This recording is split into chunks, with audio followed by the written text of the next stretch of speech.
Hello, and welcome to another episode of The End of the Search. This one I call it, What Are You Afraid Of? And if you notice in the title, I put the word you in quotations. So let's look at that. When I ask, what are you afraid of? If you really notice, what you're afraid of is a thought. You're afraid of a thought that tells you that you're afraid.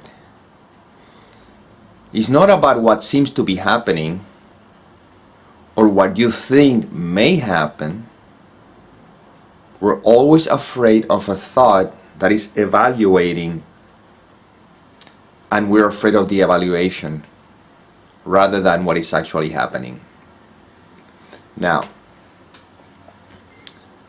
once we're conscious that we're afraid of a thought, we're very identified with the mind, then the question is, who is thinking that thought? Am I thinking the thought? Or the thought is appearing?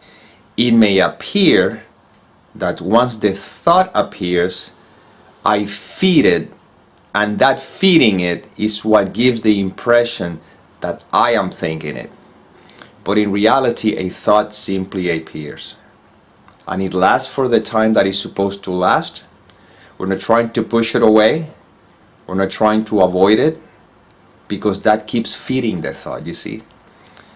There's a couple of ways of feeding it. One is by actually entertaining it, and the other one is by trying to push it away. So, I am. There's a resting in the I am. The thought is seen. But by who? By what? See, something is conscious of that thought. Notice that the moment you put yourself in the position of being conscious of the thought begins to lose power. Have you noticed that? When you're identified with the thought, as if you are the thought, it has all the energy. But at least when you take the position of realizing, okay, it's just a thought, but I rest in I am, immediately you experience the consequence of that shift.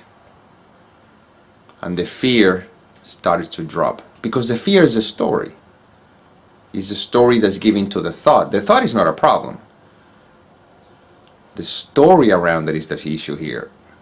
So anyhow, so we're going back to the fact that, okay, I am. The thought is seen as just that. And I rest in the I am. And I place myself in that position. Not that I place myself in that position, but because of the limitation of language, this is the way, that's how we're using it. Notice that you're resting in beingness. You see? And now the mind would say, yeah, but should I take action? Should I do something about it? Pay attention. It's seeing the thought, so the fear is gone. The fear is no longer there because it's not lurking, because you don't believe the content of it. You rest in the I am. If action is required, action will take place, not because you choose that, but because that is what's happening anyhow.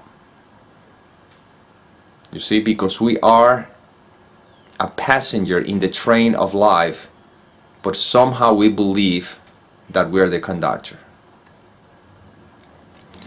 The only difference would be that if a thought appears and I believed in it, an action takes place, the action will come from a place of fear. If on the other hand the thought is seen and I rest in the fact that I am, if action is necessary, action will take place, but from a place of peace, from a place of beingness. You see, so it's not that action is not taken, it's that where it's coming from. Now, let's not stay on the surface there, because then the mind will take this into an exercise of, okay, a thought appears, I'm resting in beingness, and I see action taking place. Yeah, but these videos are not about what to do or not to do in that sense. These videos are about who I am. Who am I? Okay?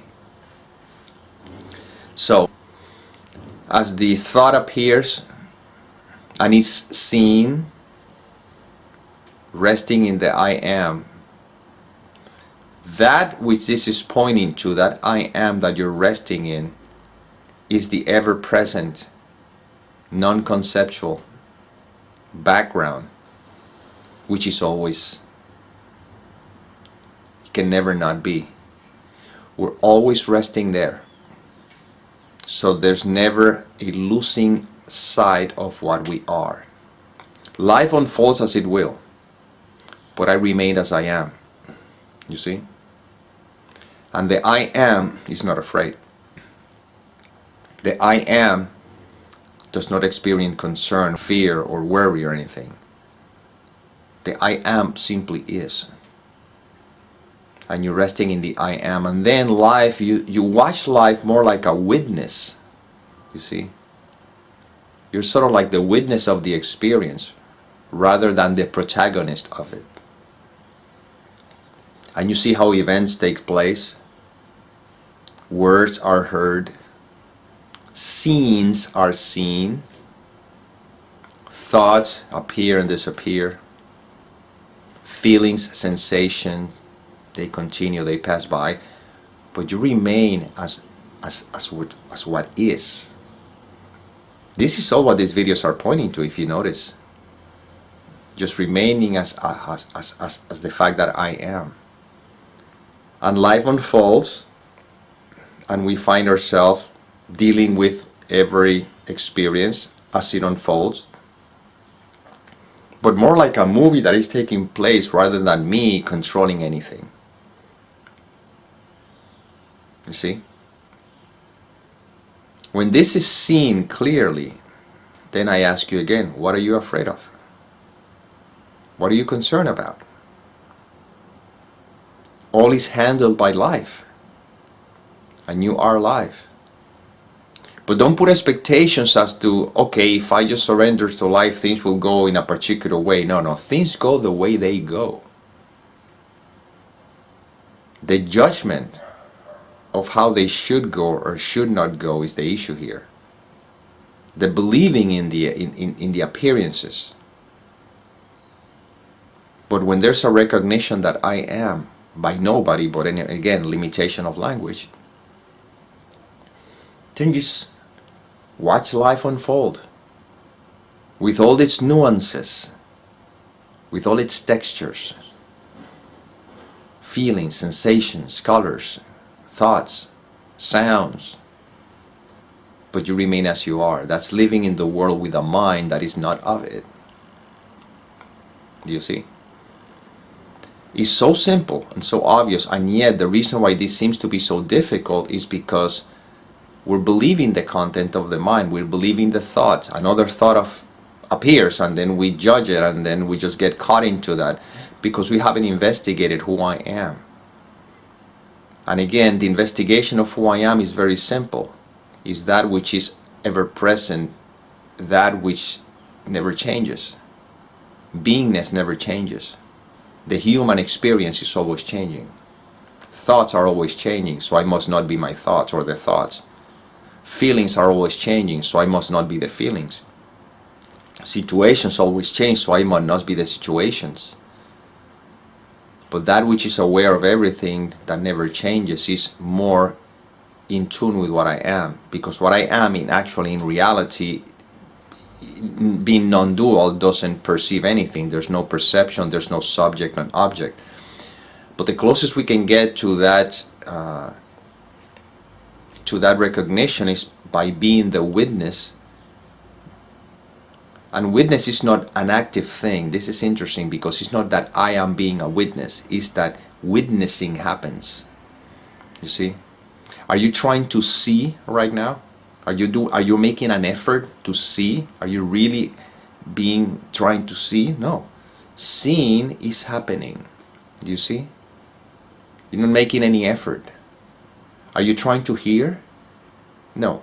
Hearing is happening. Are you trying to breathe? No. Breathing is happening. You see? And interestingly enough, when life moves you to do something, the doing seems effortless. You see? So even in that sense, doing is happening. But right now, resting in being, you are. You see? The mind cannot get this. It's impossible. The mind will not grasp it. But intuitively you know. It's like you know that you know. Right now, are you not being? You can never not be. You're always being. And we're resting in that. And let the thoughts come by. And they will continue on. Words will appear. News will appear. Sensations do appear. But you know what? They continue on. That's just what it is. And you see how life unfolds. Life is taking care of itself. And again, just drop any expectations about how it should be. Because the expectations belongs to the character. Belongs to the me that I think I am. Life has no expectations. Life is, and you are life. Do you follow? It's not about what to do. Doing happens anyhow. And it'll do according to whatever you're supposed to live. If you're supposed to make a left, you'll be making a left whether you try not to. I think Ramana Maharshi used to say that what is meant to happen will happen, even if you try not to do anything about it. And whatever is not meant to happen will not happen no matter what you do about it. Of course, the mind, the conceptual mind, doesn't get this and believe, no, that's hogwash. No. I can make things happen. Well, then go for it. Sometimes it may appear that they do, and you think, oh, see, I made it happen.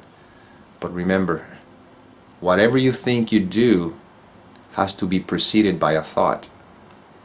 It doesn't matter. Whatever it is that you find yourself doing has to be preceded by a thought. And the thought is not something you choose. The thought appears.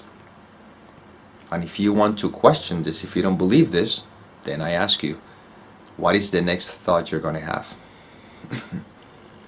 If you choose them, you see, if you don't know what the next thought you're going to have, meaning you don't know what is the next thought that is going to appear, how can you say how could you know what is the next action you're going to take? I don't take actions out of the blue. A thought, an idea appears first, and then according to that idea, I either find myself taking the action or not. And I got news for you. The idea may come up, but you don't even choose to take the action. The action is another thought that evaluates the idea. And that usually comes with our conditioning. You see? A thought in my head may appear of going mountain climbing. A thought could appear there. But if I'm afraid of heights, rest assured that probably I will not go. But not because I chose to, but because that's what the conditioning dictated. Someone who loves mountain climbing, a thought appears and he gets all excited about it. But it's not because they chose to feel excited about it. It's because that's part of their conditioning. But the conditioning is irrelevant. The question is who I am. I invite you to just rest in being, to just be. That's the only investigation worth having. That's it. When you know what you are, when you know who you are, not you personally, but again, that's the best we can do with the language. When there's a recognition that I am, your attitude will demonstrate it. You don't find yourself taking things so seriously. And if you find yourself taking things seriously for a moment, you don't even have to judge yourself for it. You see, that's just what happens. If you're supposed to take them seriously, you will take them seriously. If you're not supposed to take them seriously, you will not take them seriously. So again, this is the paradox. We have to learn to live with the paradox. At the same time that we appear to be the creator, the protagonist, the producer of our own movie, at the same time we play extra on a much bigger play. So what can I say? Am I the one choosing to make these videos, or these videos are made through me because this is what life, or this is how life is expressing? Are you the one choosing to watch this video, or just life expressing through you that leads you to watch the video? That's just a paradox. That's fine. But when there's a recognition of the fact that I am, you experience that peace that surpasses all understanding, and that is very practical. This is not esoteric. You don't need to do anything to eventually experience that peace. The invitation is right now. You have access to it because you are that peace. Just by not believing the content of the mind, you realize that I am. And when the investigation is being done and you know that the fact that you are, then life unfolds, and then the question is, what are you afraid of? And well, this is the inspiration that came through. I hope it served. And as always, may peace permeate the mind so that love can be extended.